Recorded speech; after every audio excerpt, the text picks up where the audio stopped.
Assalamualaikum warahmatullahi wabarakatuh.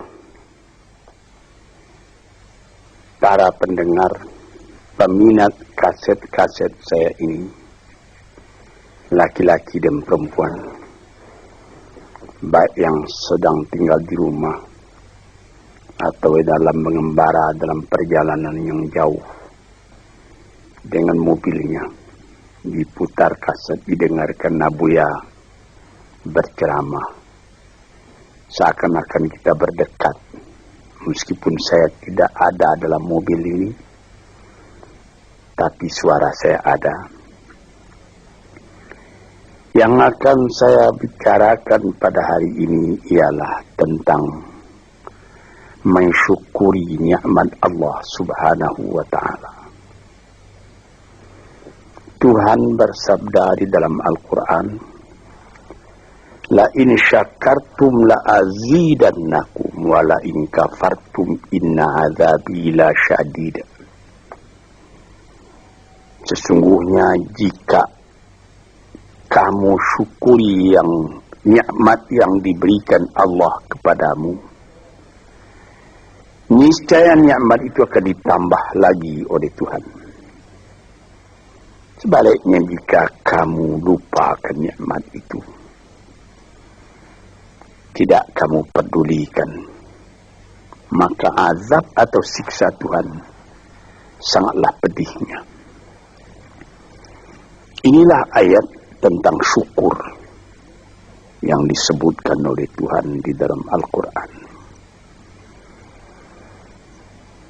Sebenarnya nikmat yang diberikan Allah kepada manusia itu tidaklah terhitung banyaknya. Tuhan pun mengatakan wa in ta'uddu ni'matallah la tuhsuha. Jikalau kamu hendak menghitung nikmat Allah, tak dapat kamu membilang berapa nikmat itu. Ada alat-alat modern sekarang yang dipakai orang, komputer, yang dapat menghitung berjuta-juta, bahkan bermiliar dengan cepat. Tapi bagaimanapun cepatnya hitungan komputernya nanti sudah rusak dan nikmat Allah belum juga semua dapat dituliskan. Apa yang kita syukuri? Apabila kita mengenalkan nikmat Tuhan itu, kita menjadi kaya dalam batin. Kita tidak jadi murung dalam hidup.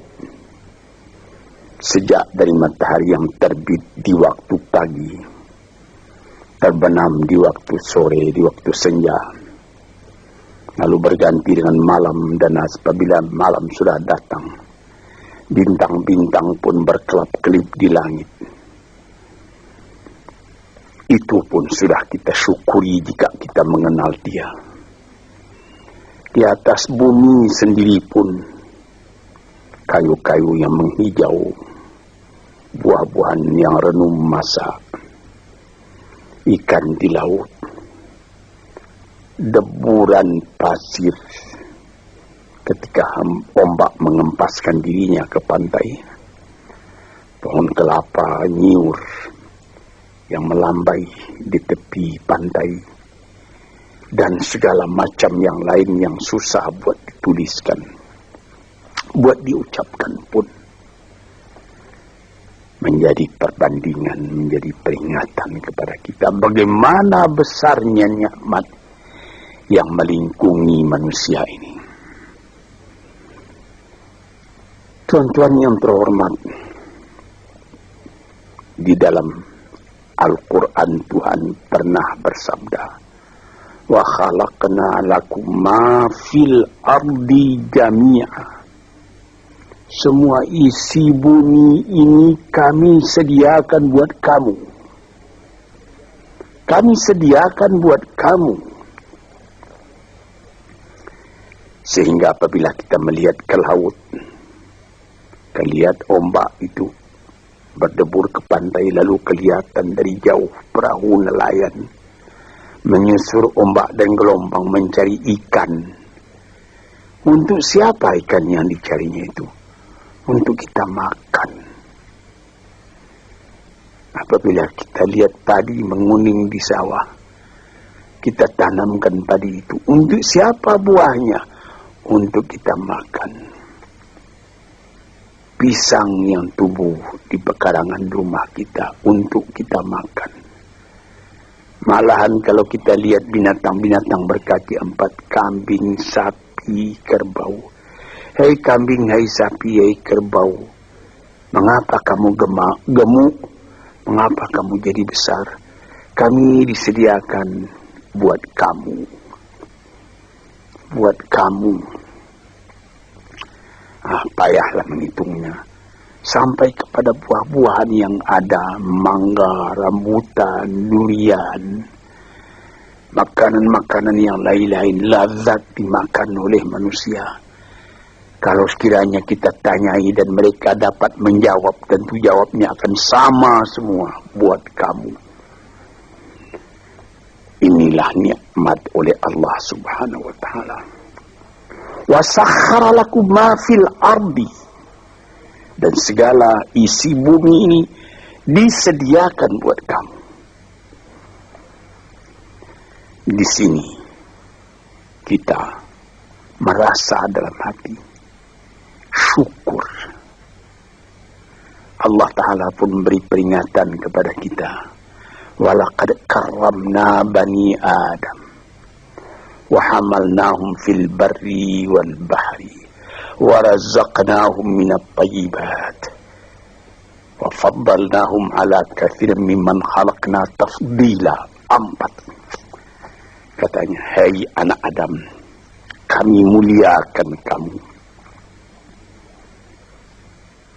di muka bumi ini. Kami angkat kamu di laut dan di darat. Di laut dengan kapal, di darat dengan kendaraan. Malah sampai sekarang di udara diangkat manusia. Dan diberikan rezeki. Padi menguning, buah-buahan yang manis-manisnya pun bermacam kemanisan. Dan diberikan lagi peringatan bahwa dari binatang yang lain, manusia lebih utama. Dijadikan Allah Ta'ala bermacam-macam binatang, bermacam-macam margastawa yang ada di muka bumi ini. Manusia juga yang lebih tinggi daripada semuanya itu. Dan sebagai patri daripada segala nikmat yang ada itu, diutus Tuhan pula, utusan-utusannya terdiri daripada bangsa manusia sendiri. Nabi-nabi dan rasul-rasul sejak dari zaman Nabi Adam, Nuh, Idris, Hud, Salih, Ishaq, Yaqub, Yusuf, Daud, Sulaiman, Zakaria, Yahya, Isa, Musa, dan lain-lain, Harun, dan lain-lain, sampai kepada Nabi Muhammad SAW. Tanda cinta manusia itu sempurna kepada manusia. Cinta Allah kepada manusia itu sempurna. Dikirim manusia sendiri buat menyampaikan bagaimana manusia tadi supaya selamat dalam kehidupannya. Dan diberi peringatan kepada manusia bahwa hidup itu bukan sekedar yang sekarang saja. Sesudah hidup yang sekarang ada lagi hidup yang lain, hidup yang akan datang yang lebih kekal daripada hidup yang sekarang. Hidup yang sekarang ini disebut al-hayatul faniyah, hidup yang fana, kelihatan sebentar, kemudian hilang, sesudah hilang tak kembali lagi. Tapi nanti disambut dengan al-hayatul baqiyah, hidup yang kekal. Disitulah kehidupan yang sejati. Kita kembali kepada yang tadi. Mengenal hidup yang seperti ini saja sudah patut disyukuri. Kalau kita tidak mengenal hakikat dari kehidupan itu, apalah ubah kita dengan binatang? Tuhan pernah bersabda dalam Al-Quran. Dia katakan, walaqad zara'na li jahannama katsiran minal jinni wal insi lahum qulubun la yafqahuna biha wa lahum adhanun la yasma'una biha wa lahum a'yunun la yubsiruna biha wa lahum adhanun la yasma'una biha ulaika kal an'am bal hum adall wa ulaika humul ghafilun. Akan kami lemparkan kepada neraka kesengsaraan, api neraka jahanam. Manusia, dia berhati tapi tidak memperhatikan, dia bermata tak melihat, dia berkuping tak mendengar. Apalah ubahnya manusia yang demikian itu dengan binatang? Bahkan lebih lagi sesatnya dari binatang. Sebab binatang kalau dia tidak berpakaian, tidak ada orang menyalahkan. Tidak ada kata salah, kata benar dan salah pada binatang. Nah, sebab itu maka manusia yang tidak mempergunakan hatinya, matanya, telinganya, lebih hina dari binatang. Dan mereka itulah orang yang lalai, tak memperhatikan hakikat dari kehidupan itu. Maka tanda syukur kita kepada Allah, kenallah dirimu dan kenallah hidupmu. Dari mana engkau datang, di mana engkau sekarang, kemana engkau pergi lagi sesudah ini. Kambing, sapi, kerbau tidak membicarakan ini. Dia cuma memikirkan makan. Manusia disuruh memikirkan ini. Taruhlah manusia itu tidak ada nabi, tidak ada utusan dari Allah datang. Akalnya sendiri pun di dalam kehidupan itu hendak mencari juga jalan yang baik, hendak menjauhi juga jalan yang buruk. Tak ada orang yang menyukai yang buruk dalam hidup ini. Walaupun orang yang telah terlanjur berbuat buruk sekalipun, dia menyesali karena dia tidak dapat menahan dirinya. Sebab itu maka bersyukurlah kita kepada Allah. Kehidupan kita itu tidak disia-siakan, tidak disia-siakan oleh Allah. Yahsabul insanu ayyutraka sudah. Apakah manusia menyangka bahwa dia akan dibiarkan saja, tidak terpelihara, berjalan tidak tentu arah? Tidak. Sejak dari masa dalam menjadi nutfah lagi, sampai menjadi insan, sudah menjadi fikiran kita. Bagaimana keindahan Allah menjadikan kita. Nah, sebab itu maka dikatakan, bersyukurlah, syukurilah nikmat Allah itu. Sekarang timbul pertanyaan, bagaimana yang dimaksud dengan syukur itu? Saya pertalikan sedikit dengan falsafah. Sokrates apabila dia mempelajari keadaan alam, sesudah melihat keadaan alam ini, dia pun mempunyai iman bahwa ada yang menciptakan alam, yaitu Tuhan. Dia bersyukur. Mengetahui itulah hakikat hidup, kata beliau. Mengetahui itulah kebahagiaan sejati, kata beliau. Maka di sini kita melihat, syukur ya Allah, aku tidak dijadikan jadi binatang. Syukur ya Allah, aku tidak jadikan manusia yang sia-sia. Syukur ya Allah, aku terjadi dalam keadaan seperti ini. Sehingga aku tahu yang hak, tahu yang batil, tahu yang buruk, tahu yang baik. Tahu dari mana asal perjalanan ini, dan tahu pula kemana tujuan perjalanan ini. Syukur kepada Allah karena kita tahu Kita datang ke dunia cuma sekali. Sepintas, sekejap mata dibandingkan dengan umurnya dunia. Taruhlah orang berumur 100 tahun yang paling panjang. Tapi apalah artinya 100 tahun dengan umur dunia yang sudah miliar tahun. Dan apabila kita mati pun, dunia pun akan tinggal sepeninggal kita. Entah berapa juta tahun lagi, tidak tahulah. Sepintas zaman kita lalu ke dunia ini.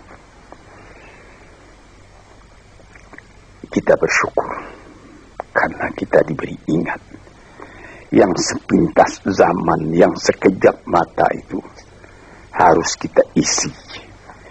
Sehingga setelah badan kita hancur di dalam bumi, kita masih hidup. Ini, saudara-saudara pendengar yang terhormat, kita sudah mati hancur di kandung tanah, tapi masih hidup. Ada orang yang berumur sampai 100 tahun misalnya, atau lebih sedikit, tidak pula banyak lebihnya itu. Belum saya mendengar berita di dunia ada orang yang berumur 200 tahun, tidak. Paling banyak ya 120, 130 tahun, itu pun sudah lemah. Nah, dalam umur yang sekian pendeknya kita lalui di dunia, dia bisa kita panjangkan. Dengan apa?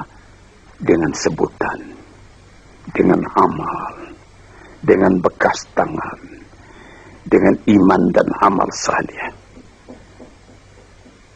sesuai dengan apa yang disebut di dalam pantun Melayu, Pulau Pandan jauh di tengah, di balik pulau angsa dua, hancur badan di kandung tanah, budi yang baik terkenang jua. Ada juga satu syair daripada Syauqi Bai, penyair Arab Mesir yang terkenal. Ihfaz li nafsika qabla mautika zikraha, fadzikru lil insani umrun thani. Sebelum engkau mati, peliharalah sebutan dirimu yang akan dikenang orang daripada dirimu.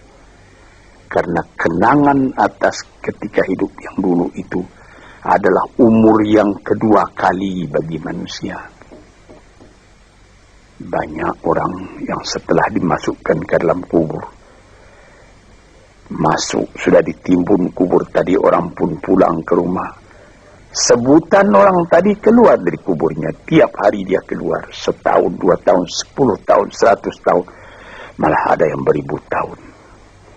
Nabi kita Muhammad SAW umurnya cuma 64 tahun.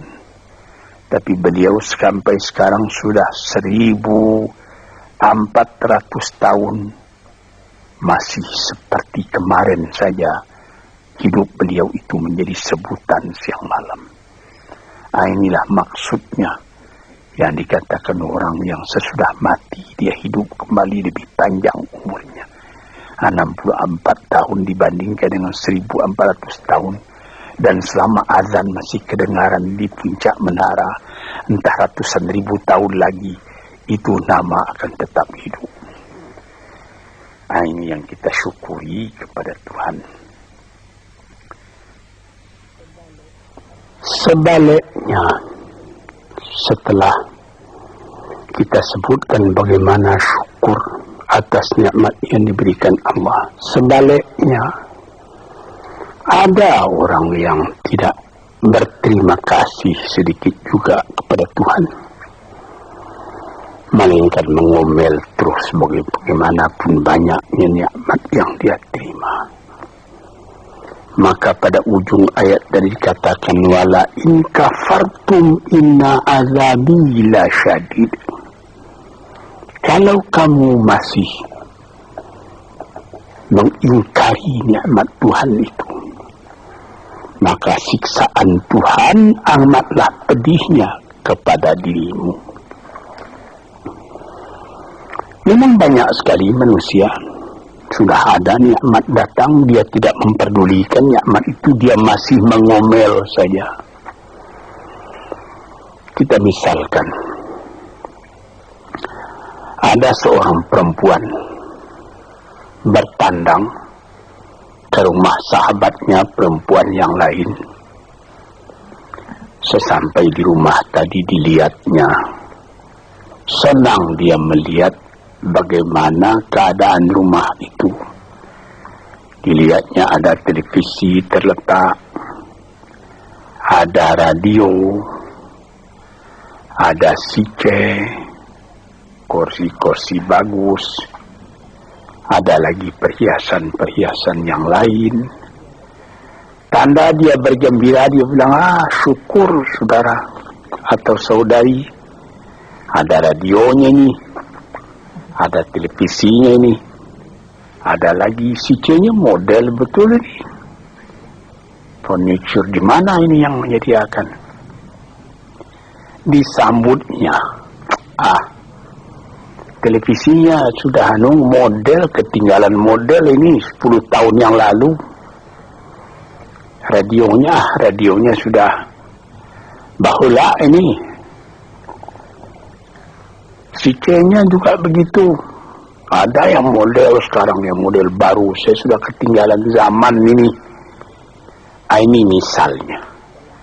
Nikmat yang telah ada itu tidak disyukurinya, melainkan diomelinya. Ini banyak manusia yang seperti ini.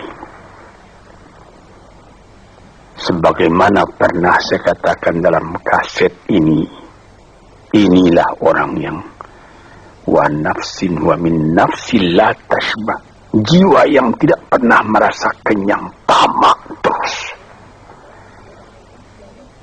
Orang seperti ini kalau dia ditimpa oleh kesusahan, akan seperti cacing tanah panas orang seperti itu. Sebab dia tidak pernah bersyukur kepada Tuhan. Dapat percobaan sedikit sudah gelisah, sudah seperti terbakar dirinya. Dia tidak akan merasakan nikmat hidup, walaupun bertimpa nikmat dalam rumahnya, dia tidak akan merasakan nikmat hidup. Inilah orang yang pada penglihatan orang lain dia kaya, tetapi dialah orang yang paling miskin. Sebab disebutkan oleh ahli-ahli falsafat, siapa orang yang miskin di dunia ini? Orang yang terlalu banyak kehendaknya, itu orang yang miskin. Siapa orang yang kaya di dunia ini, yang merasa cukup dengan apa yang ada, dia bersyukur atas yang ada. Bukan berarti dia menolak yang tidak ada. Kalau ada, syukur. Kalau belum ada, sabar. Jadi syukur itu ada imbangan, yaitu sabar dan syukur. Syukur ketika nikmat datang, sabar seketika nikmat pergi atau hilang atau rusak. Sebab apabila sabar, itu pikiran tenang menyebabkan ada lagi inspirasi baru yang akan datang. Tetapi kalau dapat sedikit cobaan sudah gelisah, maka kita mengkafiri, tidak mensyukuri nikmat yang ada. Misalnya saya pernah juga bertemu bukan seorang, berdeknya berkali-kali orang. Dia datang, Abuya, saya ini susah. Kenapa? Ya, Buya mengatakan kalau kita suka bertahajud, suka beribadat dengan setia, nanti apa yang kita minta dapat dikabulkan oleh Tuhan. Saya sudah 4 tahun tahajud saja saban malam, tidak dikasih apa-apa. Ini orang tidak bersyukur. 4 tahun dia bertahajud terus menerus. Dengan apa dia bertelanjang? Tidak pakai mukena. Berapa dibeli mukena itu? Lampunya terang, berapa ongkos lampunya? 4 tahun sakit, tidak. Makan enak juga saban hari, cuma permintaan belum dikabulkan. Nikmat yang ada dalam tangannya dia lupa karena mengharapkan nikmat akan datang. Inilah orang. Wa ila in kafartum inna azabi lasyadid. Kalau kamu lupa kepada nikmatku, azabmu yang akan kamu derita lebih sakit lagi. Misalnya tadi itu, saya sudah bertahajud sekian tahun, tapi permintaan saya tidak dikabulkan. Berfikirlah sedikit. Itu namanya perkataan kan kurang sopan kepada Tuhan.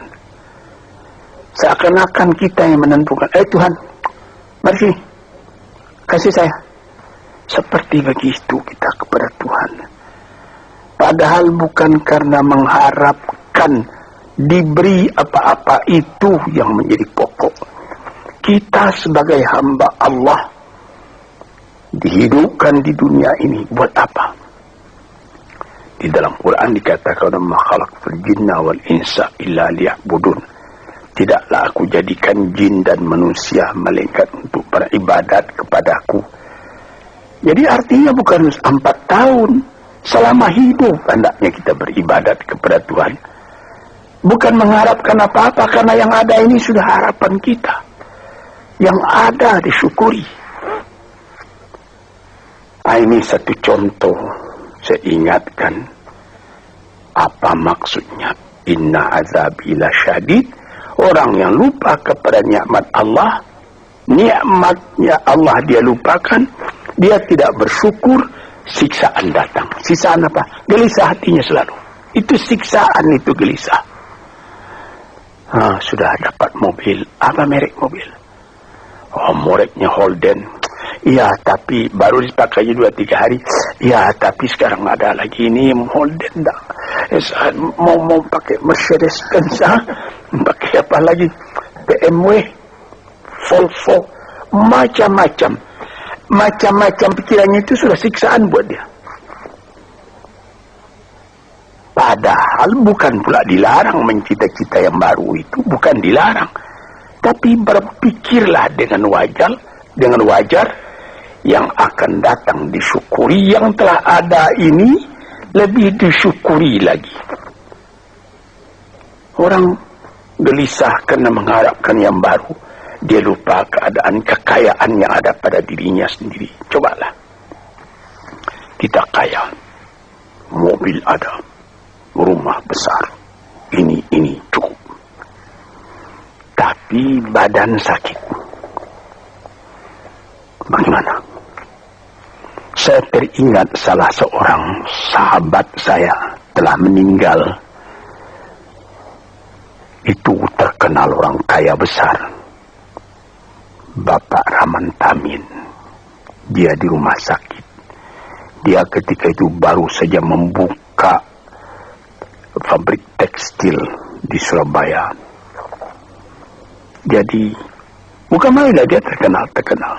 Jadi ketika dia sakit, saya pergi melihat dia. Sekarang saya mengerti, katanya, apalah arti kekayaan saya yang banyak itu, katanya. Yang penting sekarang ini bagi saya sehat. Ini perkataan dari seorang mukmin yang mengetahui berapa nikmat Allah. Tapi nikmat yang paling besar itu kesehatan, bukan kekayaan. Dia berdoa kepada Tuhan, dia beribadat, dia minta, ya Allah, sehatkanlah badanku atau tetapkanlah imanku. Ini saya pernah melihat, di sini kita melihat bahwa kesehatan badan adalah kekayaan yang tidak ada nilainya. Walaupun engkau tidak mempunyai banyak kekayaan, tapi badanmu sehat, kekayaan berjuta-juta itu. Engkau tidak banyak kekayaan, tetapi engkau makan enak. Pernah saya juga berjalan-jalan dengan seorang teman orang kaya, naik mobil lalu di dekat sawah, orang-orang bekerja sawah. Ketika itu hari kira-kira pukul 12.30 hari, saya melihat bagaimana sesudah membajak sawahnya, orang yang punya sawah tadi makan, dibawakan oleh istrinya dari kampung di dalam besek nasi yang akan dimakan oleh suaminya, dimakan oleh suaminya itu. Sehingga kawan saya yang punya mobil tadi menjadi dalam hatinya itu seakan-akan iri. Saya yang tinggal di gedung besar, di rumah besar, mempunyai mobil beginian, tidak merasa enak makan seperti itu, katanya. Coba Tuhan, berapa nikmat Allah. Maka itu kita kembali kepada pangkal kaji tadi. Wa in syakartum la azidannakum. Apa nikmat yang telah diberikan oleh Allah Ta'ala, syukurilah. Apabila itu engkau syukuri, badanmu sehat, hatimu senang, dadamu lapang. Dalam hal itu insya-Allah Tuhan memberikan lagi tambahan nikmat itu. Wala in kafartum, tetapi jikalau engkau lupakan nikmat itu, itu namanya sama dengan kafir. Melupakan nikmat itu sama kafir. Sebab kafir itu ada namanya kafir inad, kafir juhud, kafir nikmat. Kafir inad artinya keras kepala. Kafir juhud, ingkar, tak mau percaya. Kafir nikmat, nikmat Tuhan telah datang, lupa nikmat itu. Itu juga termasuk kafir namanya. Kalau kita lupakan nikmat itu, maka kita sudah meracun diri sendiri. Makan tidak enak lagi. Mengapa? Ya habis. Rumah sewa saya sudah 40 pintu banyaknya. Tapi yang di sana tidak dibayar orang. Di sana itu hampir terbakar rusak. Jadi berapa? Ada 2 rumah. Jadi yang 30 bagaimana? Lupa itu. Inilah beberapa contoh daripada orang yang memungkiri nikmat Allah. Itu juga merubah kepada rupa muka kita. Orang yang selalu tidak puas, walaupun dia punya kekayaan sudah berlimpah-limpah, tapi rasa syukurnya tidak ada, makannya pun tidak enak. Di dalam rumah tangganya pun dia menjadi selalu berungutan saja. Ketika mula-mula datang sesudah penyerahan kedaulatan pada tahun 50 datang ke Jakarta, suami istri hidup dengan sederhana, makan enak, tertawa pagi, tertawa sore, apa yang ada dimakan yang tidak sabar. Kemudian berlimpah-limpah rezeki. Rezeki datang, mulai lalai daripada Tuhan. Mulai lupa kepada nikmat. Lama-lama tidak mensyukuri nikmat. Timbul berkelahi dalam rumah. Si laki-laki tadi melihat lagi ada perempuan yang lebih muda.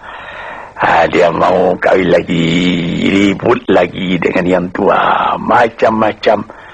Nampak sebagaimana saya katakan tadi, nampak oleh orang luar, orang ini senang ini, tapi di dalam rumahnya sendiri neraka. Dibikinnya sendiri neraka itu karena dia tidak mensyukuri nikmat. Dia bikin sendiri neraka itu sebab dia tidak sabar ketika percobaan datang.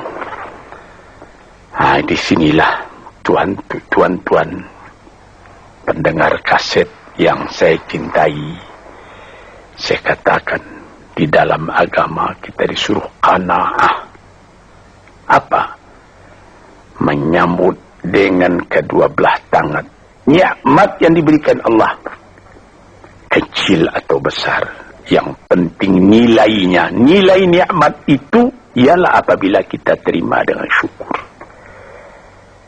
Dan kalau percobaan datang, kita tabahkan hati, kita sabar.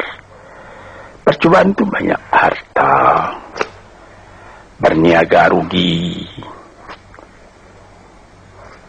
istri atau anak yang dicintai mati misalnya, dan lain-lain sebagainya. Kita sabar menerima itu, kita tabah menerimanya, sehingga kita tidak goyang. Ketika nikmat datang, kita syukur, jadi kita tidak sombong.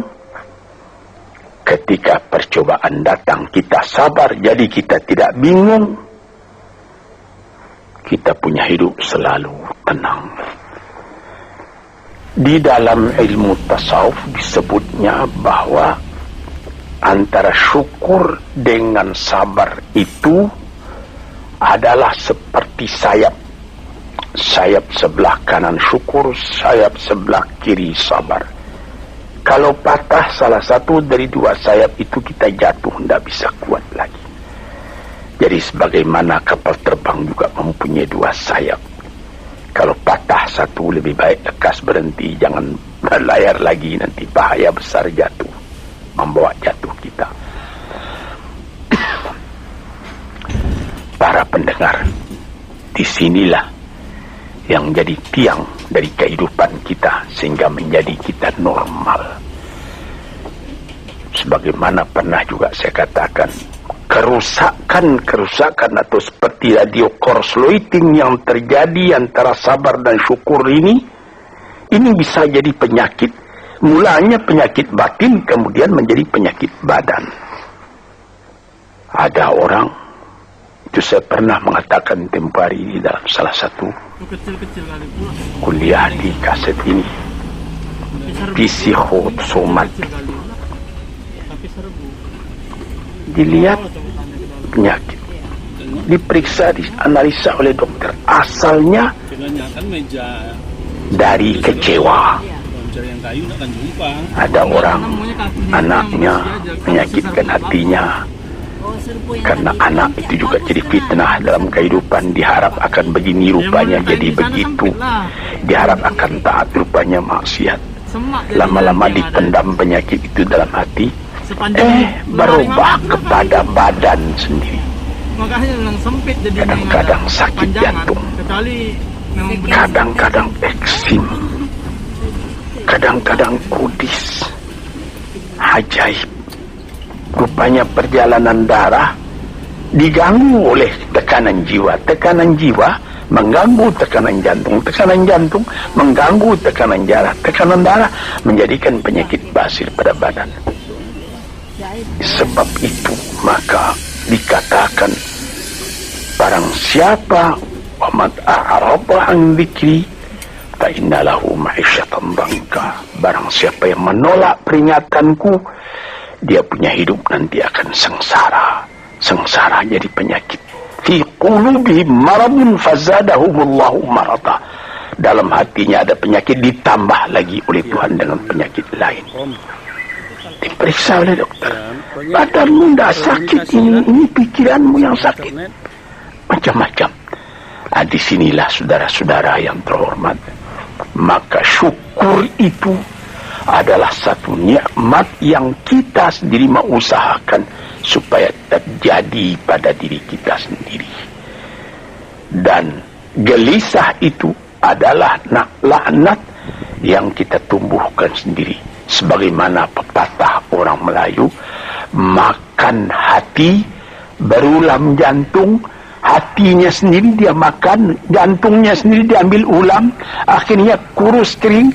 Pikiran pun jadi tertumbuk, cahaya mata pun menjadi muram, hati gelisah, kepercayaan kepada Allah tidak ada lagi, kepada hidup pun tidak ada lagi. Na'udzubillahi min dzalik.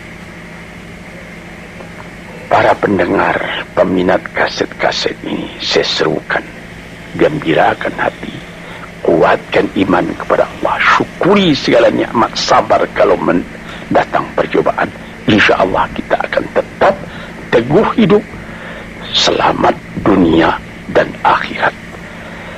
Sekian saja dulu. InsyaAllah lain hari kita sambung lagi. Assalamualaikum warahmatullahi wabarakatuh.